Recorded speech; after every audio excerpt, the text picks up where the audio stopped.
Bonjour à tous. Aujourd'hui, premier épisode de la série intitulée Les espoirs du foot, avec comme premier sujet d'analyse le joueur argentin Matteo Musacchio.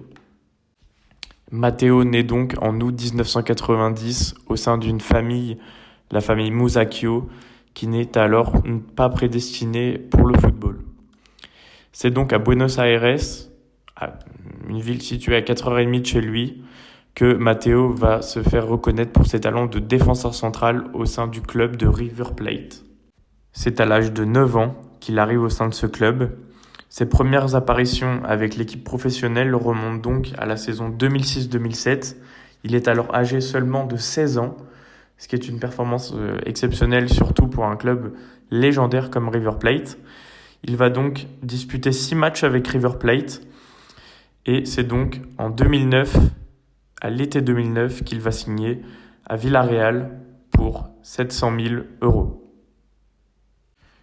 Matteo est alors inconnu de l'Europe du football et il signe à Villarreal pour jouer uniquement à la base avec l'équipe réserve, mais cependant il est convoqué en février 2010 en équipe première pour réaliser un match de coupe.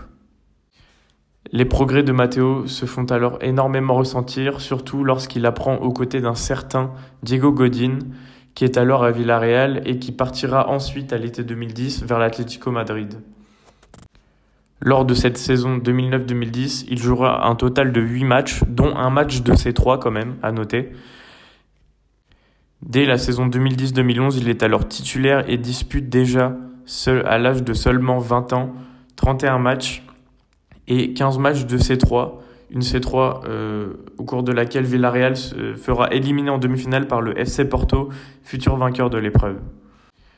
Mais Villarreal réalise une saison 2011-2012 catastrophique, saison qui l'enverra donc en deuxième division espagnole.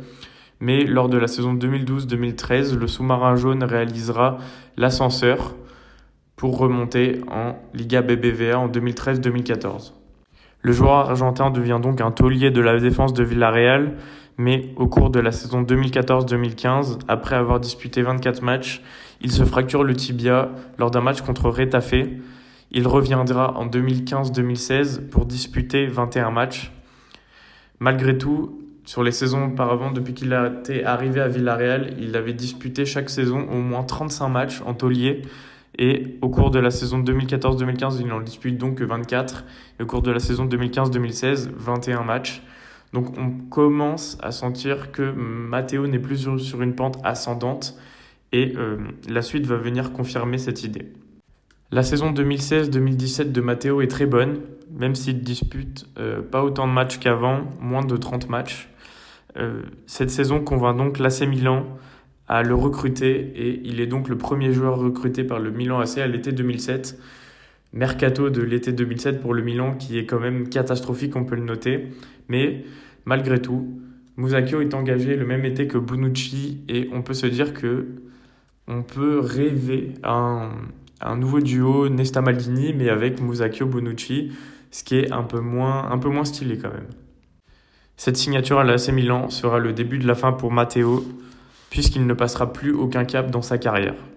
Lors de sa première saison, la saison 2017-2018, il est titulaire incontestable du 3-5-2 de Montella, accompagné de Bonucci et Romagnoli, mais Montella ne finira pas la saison et sera remplacé par Gennaro Gattuso, qui n'aime pas le profil de Matteo Musacchio et jouera beaucoup moins depuis. La saison 2018-2019 est bonne pour Matteo puisqu'il dispute un bon nombre de matchs, plus de 35 matchs en championnat notamment. Mais à partir de la saison 2019-2020, c'est la fin pour Matteo. Il se fera prendre sa place par Romagnoli et Simon Kjær.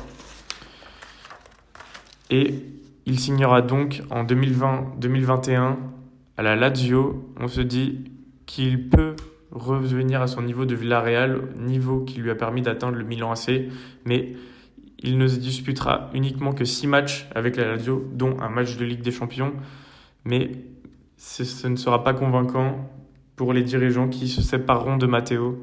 Il est encore aujourd'hui sans club Et nous pouvons nous prendre à rêver qu'un club de Ligue 1 aille chercher ce défenseur qui a des qualités de relance exceptionnelles et qui n'est pas un stopper vraiment, mais plus un défenseur classe à la sud-américaine comme on l'entend, proche d'un Marquinhos ou d'un Thiago Silva.